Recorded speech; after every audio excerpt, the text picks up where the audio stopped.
बात करते हैं गीता की और छठे अध्याय की, जहाँ पे निद्रा, भोजन और विहार की चर्चा करी गई है। बहुत सारे प्रश्न आते हैं मेरे पास कि मेडिटेशन में कंसंट्रेशन नहीं आ रहा, या फिर अपने निजी जीवन में भी हम कंसंट्रेट नहीं कर पा रहे हैं। इसका रीजन सनातन में बहुत बढ़िया तरीके से बताया गया है।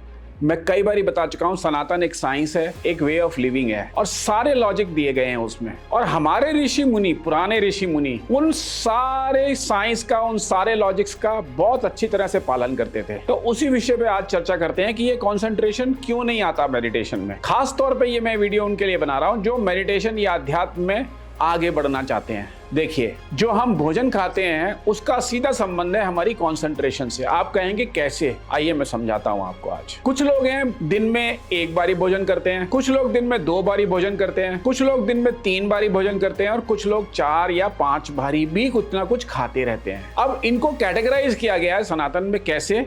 जो एक बारी भोजन करते हैं, जिसको भुक्त आहार बोलते हैं, वो कहलाते हैं योगी। जो 2 बारी भोजन करते हैं दिन में, उसको कहलाते हैं भोगी। और जो 3 बारी भोजन करते हैं वो कहलाते हैं रोगी। और 4 या 5 बारी भोजन कराने वाले कहलाते हैं द्रोही। वो अपने शरीर के साथ, अपनी ऊर्जा के साथ द्रोह करते हैं। अब इस लॉजिक को समझते हैं कि कंसंट्रेशन क्यों नहीं आता है। देखिए, हमारे शरीर में एक जटाग्नि है, वो हमारे भोजन को पचाती है। जितनी बार हम भोजन खाएंगे वो जटाग्नि प्रज्वलित होती है और वो हमारे पूरे पाचन तंत्र को एक गर्मी देती है, सारे भोजन का रस निकालती है।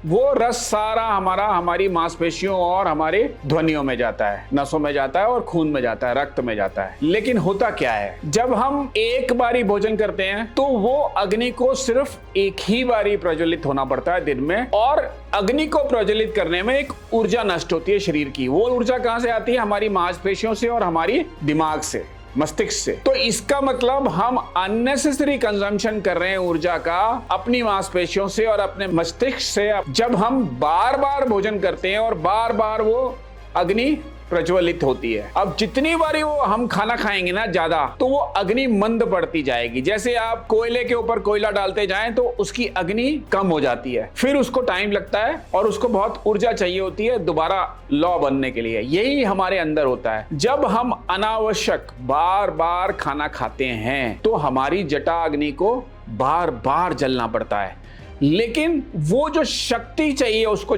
बार बार प्रज्वलित करने के लिए, वो हमारे शरीर से ही आती है। इसका मतलब अपने ओजस को हम खराब कर रहे हैं, अपनी ऊर्जा को खराब कर रहे हैं बार बार भोजन पचाने में। इसीलिए जिसको अध्यात्म के मार्ग पर चलना है, जिसको कंसंट्रेशन करना है, उसको फॉर्मूला दिया गया है सनातन में। इनफैक्ट गीता के 6ठे अध्याय में भी इसका वर्णन है कि हमें भुक्त आहार करना चाहिए, यानी कि एक बारी पूरे दिन में खाना खाना चाहिए भरपेट। लेकिन अब भरपेट की डेफिनेशन भी क्या है, वो भी सनातन में डिस्क्राइब करी गई है। हमारी भूख का 50% हमें खाना खाना चाहिए, 1/4 हमें जल लेना चाहिए और 1/4 पोर्शन हमें वायु से भरना चाहिए। जब हम ऐसा करते हैं तो हमारी प्राण वायु और अपान वायु बैलेंस होती है। अब समझते हैं प्राण वायु और अपान वायु क्या है।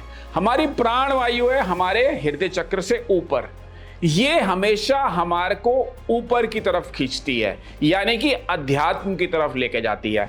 और अपान वायु कहाँ है? हमारी नाभि से नीचे, यानी कि मलमूत्र और चीजों को नीचे धकेलने का काम करती है। तो जब हम बार बार खाना खाते हैं ना, तो हमारी अपान वायु काम करती है, प्राण वायु नहीं काम करती। तो हम क्या करते हैं उस स्थिति में? अध्यात्म की तरफ बढ़ ही नहीं सकते, स्पिरिचुअलिटी की तरफ बढ़ ही नहीं सकते, क्योंकि हम अपनी शक्ति को नीचे धकेलने में यूज कर रहे हैं, जबकि उसको हमें करना चाहिए ऊपर धकेलने में। यानी कि हमें ऊपर पुश करना है ताकि हम इस चक्र तक पहुंचे और उस ज्ञान को प्राप्त कर सकें। जबकि हमारा अधिक समय नष्ट होता है अधिक भोजन खाने से अपान वायु में। तो ये है लॉजिक सनातन का कि पुराने ऋषि मुनि, सारे संत, जो बड़े बड़े महान लोग हुए, आज भी विश्व में ऐसे लोग हैं जो दिन में एक ही बारी भोजन करते हैं। और आजकल तो इसको साइंस से जोड़ा जा रहा है कि 18 घंटे या 16 घंटे का गैप होना चाहिए, तो एक ही बारी भोजन करना चाहिए। So this was very much mentioned in Sanatan and this was the way of life. अगर जीवन में आपको अध्यात्म के रास्ते में, कंसंट्रेशन के रास्ते में आगे बढ़ना है तो ये हमें करना ही पड़ेगा।